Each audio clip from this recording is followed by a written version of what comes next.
Praise the lord. ದೇವರ ಪರಿಶುದ್ಧ ನಾಮಕ್ಕೆ ಸ್ತೋತ್ರವಾಗಲಿ. ಎಲ್ಲರೂ ಕಣ್ಮುಚ್ಚೋಣ, ಕಣ್ಣುಗಳು ಮುಚ್ಚಿ ನಾವು ಪ್ರಾರ್ಥನೆ ಮಾಡ್ಕೊಳ್ಳೋಣ.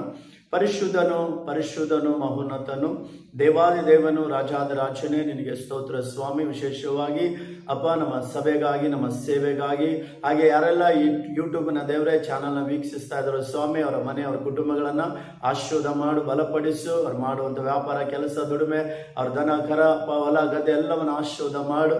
ಈ ಯೂಟ್ಯೂಬ್ ಕರ್ತನೆ ಅನೇಕ ಜನರಿಗೆ ಅಪ್ಪ ತಲುಪುವಂತೆ ನೀನು ಸಹಾಯ ಮಾಡು ಸ್ವಾಮಿ. ಆಶೀರ್ವಾದ ಮಾಡು, ಅಭಿಷೇಕ ಮಾಡು, ಕೃಪೆಯಿಂದ ಬಲದಿಂದ ತುಂಬಿಸು ಎಂಬುದಾಗಿ ಪ್ರಾರ್ಥಿಸ್ತಾ ಇದ್ದೇನೆ ಅಪ್ಪ. ಕರ್ತನೆ ನನ್ನ ಮೇಲೆ ನಿನ್ನ ಕೃಪೆ ಇರಲಿ, ನಮ್ಮ ಸಭೆ ಮೇಲೆ, ಸೇವೆ ಮೇಲೆ, ನಮ್ಮ ಸಭೆ ಬರುವ ಒಂದೊಂದು ಕುಟುಂಬಗಳನ್ನ ದೇವರೇ ನೀನು ಆಶೀರ್ವಾದ ಮಾಡು, ಬಲಪಡಿಸಿ ಎಂಬುದಾಗಿ ಯೇಸುವಿನ ನಾಮದಲ್ಲಿ ಪ್ರಾರ್ಥಿಸಿ ಬೇಡಿ ಹೊಂದಿದ್ದೇನೆ ತಂದೆ. Amen amen. Thank you. ಎಲ್ಲರಿಗೂ ಮತ್ತೊಂದ್ಸಲಿ ನನ್ನ ವಂದನೆಗಳನ್ನು ಸಲ್ಲಿಸೋನಾಗಿದ್ದೇನೆ. ನನ್ನ ಪ್ರೀತಿಯ ಎಲ್ಲ ದೇವ್ರ ಮಕ್ಕಳಿಗೆ ಒಂದು ಚಿಕ್ಕ ದೇವ್ರ ವಾಕ್ಯವನ್ನು ಓದಿ ನಾವು ದೇವ್ರ ವಾಕ್ಯವನ್ನು ಧ್ಯಾನಿಸೋಣ. ಲೂಕನ ಸುವಾರ್ತೆ 18ನೇ ಅಧ್ಯಾಯ 10ನೇ ವಚನದಲ್ಲಿ, ಪ್ರಾರ್ಥನೆ ಮಾಡಬೇಕೆಂದು ಇಬ್ಬರು ಮನುಷ್ಯರು ದೇವಾಲಯಕ್ಕೆ ಹೋದರು. ಒಬ್ಬನು ಫರಿಸಾಯನು, ಒಬ್ಬನು ಸುಂಕದವನು. ಫರಿಸಾಯನು ನಿಂತುಕೊಂಡು ಪ್ರಾರ್ಥಿಸುವಾಗ ತನ್ನೊಳಗೆ, ದೇವರೇ, ಸುಲುಕೊಳ್ಳುವವರು, ಅನ್ಯಾಯಗಾರರು, ಆಧಾರ ಮಾಡುವವರು ಆಗಿರುವ ಉಳಿದ ಜನರಂತೆ ನಾನಲ್ಲ, ಈ ಸುಂಕದವನಂತೆಯೂ ಅಲ್ಲ. ಆದುದರಿಂದ ನಿನಗೆ ಸ್ತೋತ್ರ ಮಾಡುತ್ತೇನೆ.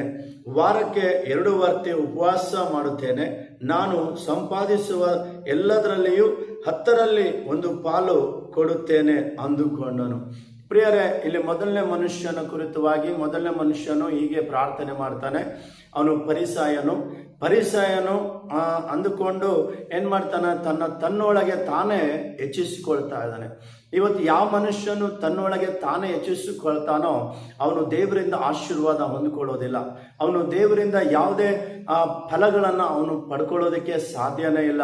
ಅವನು ಉಳಿದ ಜನರಂತೆ. ನೋಡಿ, ನಾನು ನೀತಿವಂತನು, ನಾನು ಪರಿಶುದ್ಧನು, ನನ್ನ ಹತ್ರ ಹಣ ಇದೆ, ನನ್ನ ಹತ್ರ ಬೆಂಬಲ ಇದೆ, ನನಗೆ ಅಧಿಕಾರ ಇದೆ. ದೇವರು ನಿನ್ನ ಹಣವನ್ನು ನೋಡೋದಿಲ್ಲ, ನಿನ್ನ ಬೆಂಬಲ ನೋಡೋದಿಲ್ಲ, ನಿನ್ನ ಹತ್ರ ಆಸ್ತಿ ಎಷ್ಟಿದೆ ಅಂತ ನೋಡೋದಿಲ್ಲ, ನಿನ್ನ ಹತ್ರ ಎಷ್ಟು ಬೆಳ್ಳಿ ಬಂಗಾರ ಇದೆ ಅಂತ ದೇವ್ರು ನೋಡೋದಿಲ್ಲ. ಆದ್ರೆ ದೇವರು ನೀನ್ ನೋಡ್ತಾನಂದ್ರೆ ನಿನ್ನ ಗುಣಗಳನ್ನ ದೇವ್ರು ನೋಡ್ತಾನೆ, ನಿನ್ನ ಹೃದಯ ಯಾವ ರೀತಿಲಿದೆ ಎಂಬುದಾಗಿ ನೋಡ್ತಾನೆ. ಆದ್ರೆ ಈ ಫರಿಸಾಯನು ಏನ್ ಮಾಡ್ತಾನೆ ಅಂದ್ರೆ ತಾನು ಏನ್ ಮಾಡ್ಕೊಳ್ತಾ ಇದ್ದಾನೆ, ಹೊಗಳಿಕೊಳ್ತಾ ಇದ್ದಾನೆ. ಹಲ್ಲೆಲೂಯಾ. ನಾನು ವಾರಕ್ಕೆ 2 ಹೊತ್ತು ಉಪವಾಸ ಮಾಡ್ತೇನೆ, ನಾನು ಏನೇನು ಸಂಪಾದನೆ ಮಾಡ್ತೀನೋ 10ರಲ್ಲಿ 1 ಪಾಲು ಕೊಡ್ತೇನೆ. ನನ್ನ ಪ್ರೀತಿಯ ದೇವ್ರ ಮಕ್ಕಳ, ದೇವ್ರ ವಾಕ್ಯ ಏನ್ ಹೇಳುತ್ತೆ ಅಂದ್ರೆ, ನೀನು ಬಲಗೈ ಕೊಟ್ಟಿದ್ದು ಎಡಗೈಗೂ ತಾಗಬಾರದು ಎಂಬುದಾಗಿ. ಆದ್ರೆ ಇವನು ಹೇಳ್ತಾನೆ, ನಾನು ಅಷ್ಟು ಕೊಡ್ತೇನೆ, ನಾನು ಇಷ್ಟು ಕೊಡ್ತೇನೆ. ಇವತ್ತು ಅನೇಕರು ವಿಶ್ವಾಸಿಗಳು ಏನ್ ಮಾಡ್ತಾರೆ ಅಂದ್ರೆ ಸುಮ್ನೆ ಅವರು ಕಾಣಿಕೆ ಕೊಡಕ್ ಹೋಗೋದು, ಅವರು ದೊಡ್ಡವರಾಗ್ಬೇಕು, ಸಭೆಗಳಲ್ಲಿ ದೊಡ್ಡವರಾಗ್ಬೇಕು, ನಾನೇ ಹೆಚ್ಚು ಕೊಡೋದು ಅಂತೇಳಿ ತೋರಿಸ್ಕೊಳ್ತಾರೆ. ಖಂಡಿತವಾಗ್ಲೂ ನಾನು ನಿಮಗೊಂದು ಕಿವಿ ಮಾತು ಹೇಳ್ತೇನೆ, ನೀವು ಸಭೆಗಳಲ್ಲಿ ನೀವು ಎಷ್ಟೇ ಕಾಣಿಕೆ ಕೊಟ್ಟರು ಖಂಡಿತವಾಗ್ಲೂ ದೇವರು ನಿಮ್ಮನ್ನ ಮೇಲೆ ಕೆತ್ತುತ್ತಾನೆ ಹೊರತು ಮನುಷ್ಯರು ಯಾವುದೇ ರೀತಿಯಲ್ಲಿ ನಿಮಗೆ ಮಾಡಕ್ ಸಾಧ್ಯ ಇಲ್ಲ. ಹಾಗಾಗಿ ನೀನ್ ಏನ್ ಮಾಡಿದ್ರು ದೇವರ ಪಾದಸನ್ನಿಧಿಯಲ್ಲಿ ತಗ್ಗಿಸಿಕೊಂಡೇ ಮಾಡು. ಹೆಚ್ಚಿಸ್ಕೊಳಕ್ ಹೋಗ್ಬೇಡ. ಹೆಚ್ಚಿಸ್ಕೊಂಡ್ರೆ ನೀನು ಆಶೀರ್ವಾದ ಹೊಂದೋದಿಲ್ಲ. ಆದ್ರೆ ಈ ಫರಿಸಾಯನು ಏನ್ ಮಾಡ್ತಾ ಇದ್ದಾನೆ ಗೊತ್ತಾ, ತನ್ನನ್ನು ತಾನು ಹೆಚ್ಚಿಸಿಕೊಳ್ತಾ ಇದ್ದಾನೆ, ತನ್ನನ್ನು ತಾನು ಹೊಗಳಿಕೊಳ್ತಾ ಇದ್ದಾನೆ. ಉಪವಾಸ ಮಾಡ್ತೀನಿ, ನಾನು ಏನೇನು ಸಂಪಾದನೆ ಮಾಡ್ತಾ ಇದ್ರೆ ಎಲ್ಲದರಲ್ಲಿ ನಿನಗೆ 1 ಪಾಲನ್ನು ಕೊಡ್ತೀನಿ ಎಂಬುದಾಗಿ ದೇವ್ರ ಮುಂದೆ ಏನ್ ಮಾಡ್ತಾನೆ, ಪ್ರಾರ್ಥನೆ ಮಾಡ್ತಾನೆ. ಪ್ರಿಯ ದೇವ್ರ ಮಕ್ಕಳೇ, ಈ ಫರಿಸಾಯನ ಪ್ರಾರ್ಥನೆಯನ್ನು ಏನ್ ಮಾಡ್ಲಿಲ್ಲ, ದೇವರು ಕೇಳಲಿಲ್ಲ. ದೇವರು ಅವನ ಪ್ರಾರ್ಥನೆಗೆ ಯಾವುದೇ ರೀತಿಯಾದ ಆನ್ಸರ್ ಕೊಡ್ಲಿಲ್ಲ. ದೇವರು ಅವನ ಪ್ರಾರ್ಥನೆನ ಕಿವಿಗೊಡ್ಲೂ ಇಲ್ಲ. ಹಲ್ಲೆಲೂಯಾ. ಹಾಗಾಗಿ ನೀವು ದೇವರ ಆಲಯಕ್ಕೆ ಬರುವಾಗ ದೀನ ಸ್ವಭಾವದಿಂದ ಬನ್ನಿ. ದೇವರ ಹತ್ರ ಬರುವಾಗ ದೀನ ಸ್ವಭಾವ ಧರಿಸಿಕೊಳ್ರಿ, ಒಳ್ಳೆ ಗುಣಗಳನ್ನ ಧರಿಸಿಕೊಳ್ರಿ. ದೇವರ ಆಲಯಕ್ಕೆ ಬನ್ನಿ, ಖಂಡಿತ ದೇವರು ನಿಮ್ಮನ್ನ ಆಶೀರ್ವಾದ ಮಾಡ್ತಾನೆ. ನಾನು ಹಾಗೆ ಮಾಡ್ತೀನಿ, ಹೀಗೆ ಮಾಡ್ತೀನಿ ಅಂತ ಜನರ ಮುಂದೆ ತೋರಿಸ್ಕೊಳಕ್ ಹೋದ್ರೆ ಖಂಡಿತ ದೇವರು ನಿಮ್ಮನ್ನ ನೀವು ಅಂದ್ಕೊಳ್ಬಹುದು ದೇವ್ರು ನನ್ನನ್ನು ಆಶೀರ್ವಾದ ಮಾಡ್ತಾನೆ ಎಂಬುದಾಗಿ. ಖಂಡಿತ ನಾನು ಹೇಳ್ತೀನಿ, ಈ ವಾಕ್ಯದ ಪ್ರಕಾರ ದೇವರು ನಿಮ್ಮ ಪ್ರಾರ್ಥನೆಗೆ ಯಾವುದೇ ರೀತಿಯಲ್ಲಿ ಉತ್ತರ ಕೊಡೋದಿಲ್ಲ. ಹಲ್ಲೆಲೂಯಾ. ಹಾಗಾಗಿ ಅವನು ಅಂದ್ಕೊಂಡ.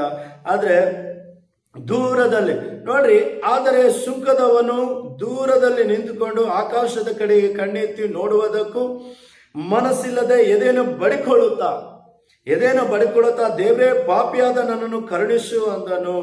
ನೋಡಿ, ಅವನು ಬಹಳ ಕಡಬಡವನವನು, ತುಂಬಾ ಕಷ್ಟದಲ್ಲಿರುವಂತಹ ವ್ಯಕ್ತಿ, ಒಂದು ಮೂಲೆಯಲ್ಲಿದ್ದಾನೆ, ಒಂದು ಒಂದು ಒಂದು ಒಬ್ಬನೇ ಎಲ್ಲೋ ದೂರದಲ್ಲಿ ನಿಂತ್ಕೊಂಡು, ಅಯ್ಯೋ ನಾನು ಈ ಕೆಟ್ಟ ಮುಖವನ್ನ ನಾನು ದೇವರಿಗೆ ಹೇಗೆ ನಾನು ತೋರಿಸ್ಲಿ, ನಾನು ಈ ಕೆಟ್ಟ ಬಾಯಿಂದ ನಾನು ದೇವರಿಗೆ ಹೇಗೆ ನಾನು ಸ್ತೋತ್ರಗಳನ್ನು ಸಲ್ಲಿಸ್ಲಿ ಅಂತೇಳಿ ಎದೆನ ಬಡ್ಕೊಳ್ತಾ ಇದ್ದಾನೆ. ಎದೆ ಬಡ್ಕೊಳ್ತಾನೆ, ಹೃದಯವನ ತನ್ನ ಮನಸ್ಸು ತುಂಬಾ ನೊಂದುಕೊಳ್ತಾ ಇದೆ. ಏನ್ ಮಾಡೋದು ಗೊತ್ತಿಲ್ಲ.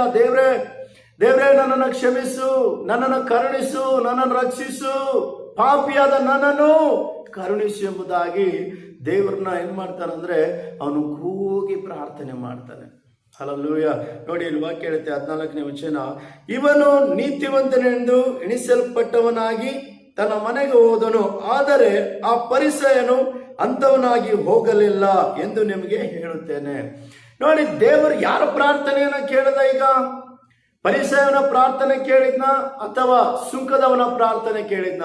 ಖಂಡಿತವಾಗ್ಲೂ ದೇವರು ಪ್ರಾರ್ಥನೆ, ಯಾರ ಪ್ರಾರ್ಥನೆ ನಿರಾಕರಿಸಿದ್ರು ಗೊತ್ತಾ? ಪರಿಸಯನ ಪ್ರಾರ್ಥನೆಯನ್ನ ದೇವರು ನಿರಾಕರಿಸಿದ. ಸುಂಕದವನ ಪ್ರಾರ್ಥನೆಯನ್ನ ದೇವರು ಕೇಳಿ ಲಾಲಿಸಿ ಅವನು ನೀತಿವಂತನಾಗಿ ಮನೆಗೆ ಹೋದನೆಂಬುದಾಗಿ ನೋಡಿ. ಇವತ್ತು ಎಷ್ಟೋ ಭಕ್ತರು ಸಭೆಗೆ ನೀತಿವಂತರಾಗಿ ಬರ್ತಾರೆ, ಕೊನೆಗೆ ಪಾಪಿಯಾಗಿ ವಾಪಸ್ ಹೋಗ್ತಾರೆ. ಎಷ್ಟೋ ಭಕ್ತರು ಸಭೆಗೆ ಬರುವಾಗ ಪಾಪಿಯಾಗಿ ಬರ್ತಾರೆ, ಕೆಲವರು ನೀತಿವಂತರಾಗಿ ಆಶೀರ್ವಾದ ಹೊಂದುತ್ತಾ ಇರ್ತಾರೆ. ಇವತ್ತು ನೀನು ಸಹ ಪರಿಸಯನಾಗಿದೆಯಾ ಅಥವಾ ಸುಂಕದವನಾಗಿದೆಯೋ ಗೊತ್ತಿಲ್ಲ. ನೀನು ಪರಿಸಯನಾಗಿದ್ರೆ ನಿನ್ನ ಗುಣಗಳನ್ನು ಬದಲಾಯಿಸ್ಕೋ.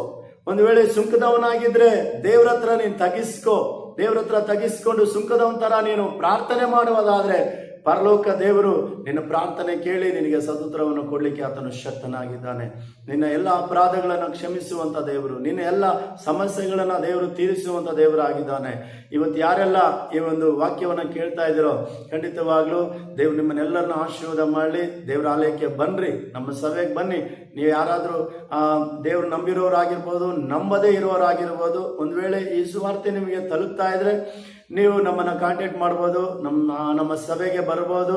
ನಿಮಗೋಸ್ಕರವಾಗಿ, ನಿಮ್ಮ ಕುಟುಂಬಕ್ಕೋಸ್ಕರವಾಗಿ ನಾವು ಪ್ರತಿದಿನ ನಾವು ಪ್ರಾರ್ಥನೆ ಮಾಡ್ತೇವೆ. ದೇವರು ನಿಮ್ಮನ್ನ ಆಶೀರ್ವಾದ ಮಾಡಲಿ. Praise the lord.